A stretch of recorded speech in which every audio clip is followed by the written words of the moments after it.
Good afternoon. My name is Greg Mitchell, the City of Portland Economic Development Director. I've been asked to provide you an overview of the Thompson Point project and its relationship to a transit-oriented development TIF. I think it's fairly well known for folks with this. I think it's fairly well known. This is Interstate 295, the Fall River. We're looking at the rail line here for the Downeaster service.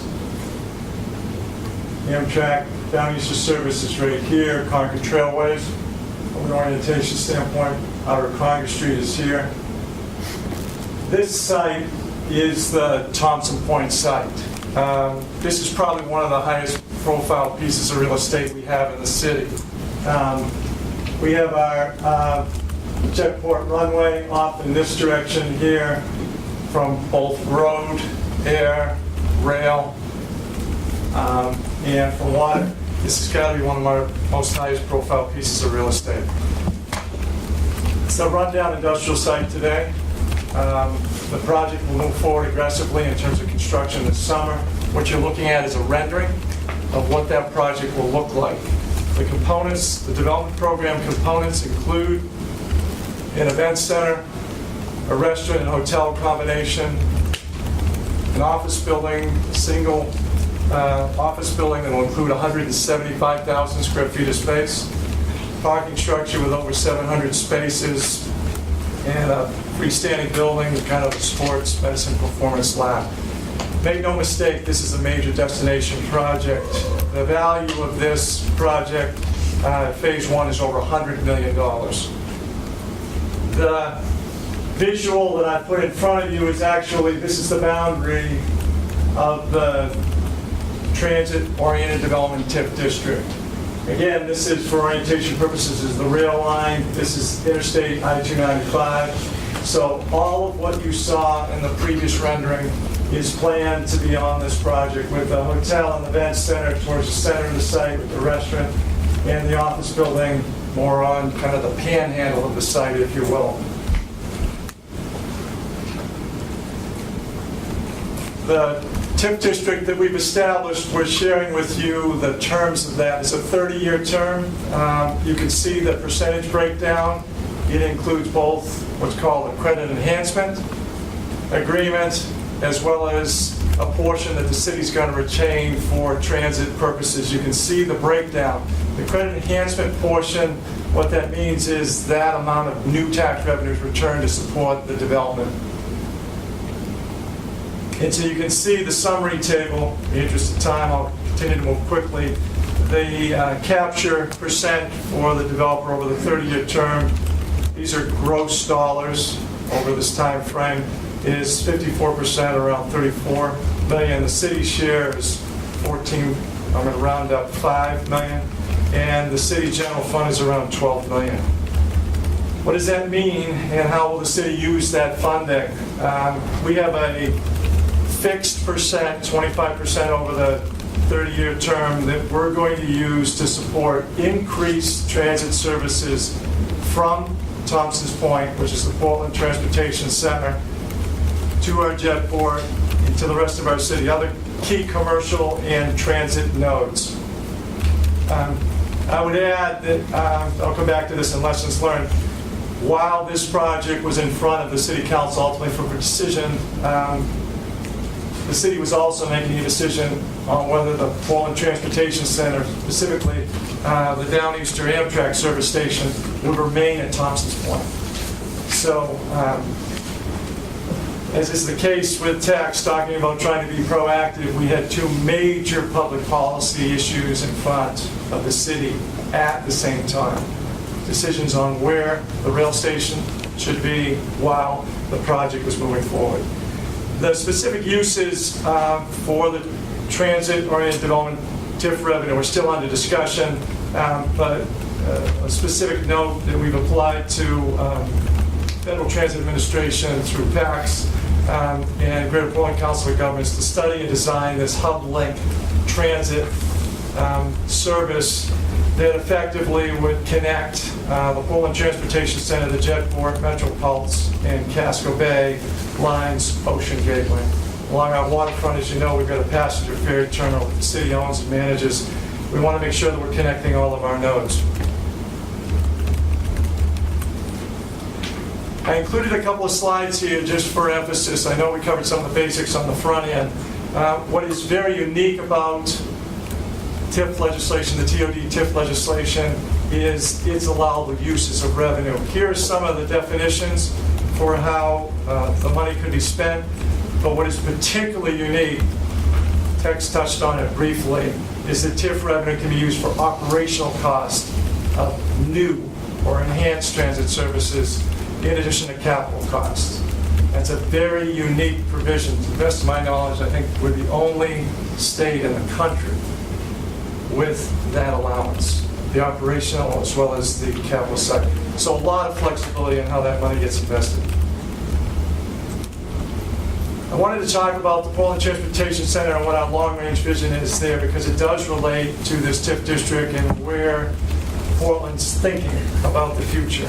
We are looking to consolidate rail and bus transit services at the Portland Transportation Center. That's both sides of Thompson's Point, if you will, where the Amtrak station is, as well as the southern side with the Thompson Point project. That would include a new intermodal facility, new parking investment closer to the rail line. If you think of Boston North Station, that's kind of the vision of where we're headed. We are working with the Maine Department of Transportation. NEPR stands for Northern New England Passenger Rail Authority. They're the authority responsible for Amtrak Downeaster service, and one private property owner, Mr. Harry Blunt, who owns the property, the majority of it with the state on the other side of the tracks, if you will. This is a vision of where we're headed. Not sure from your seats what you can see from this. Again, orientation is I-295, the rail line.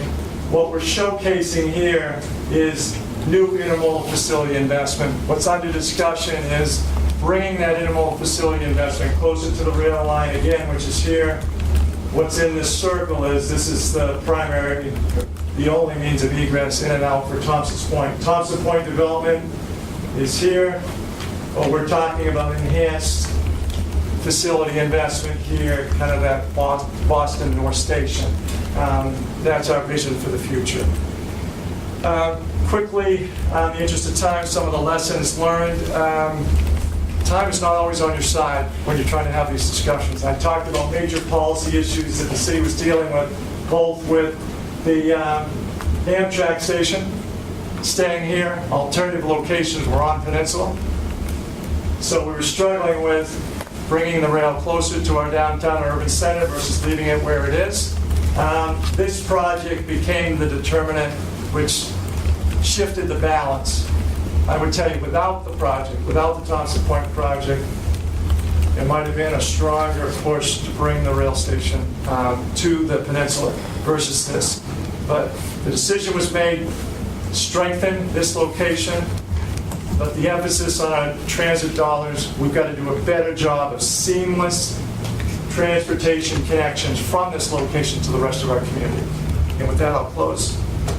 Super. We've got 12 minutes plus for questions before we move on. Yeah. You could do that as a speaker. Yeah.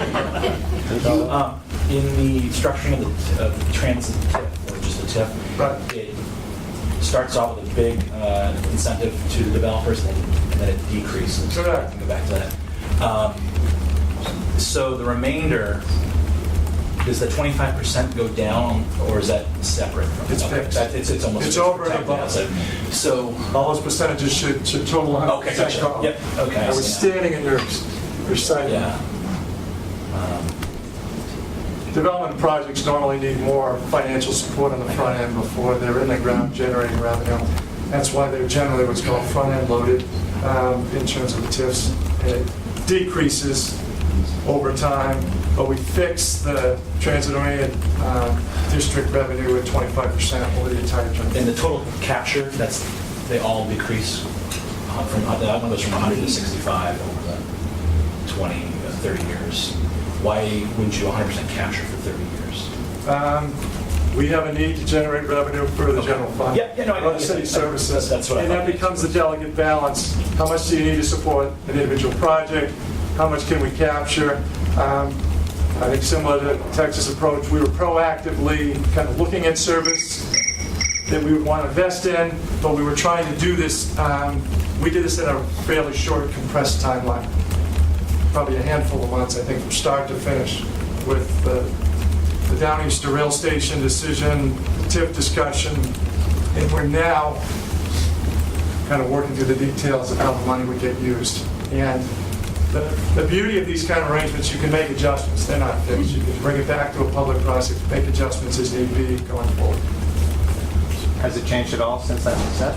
It hasn't. We're faced with a situation, the project hasn't started construction, so we don't have any increment. Until the value is in the ground, it's taxable. The earliest we could tax this would be next year, as of April 1. April 1 of every year is when you pick up new value from a taxable perspective. So this TIF has a trigger provision. There's a minimum threshold of investment before it gets activated and becomes taxable. But in this case, the earliest we can start the TIF,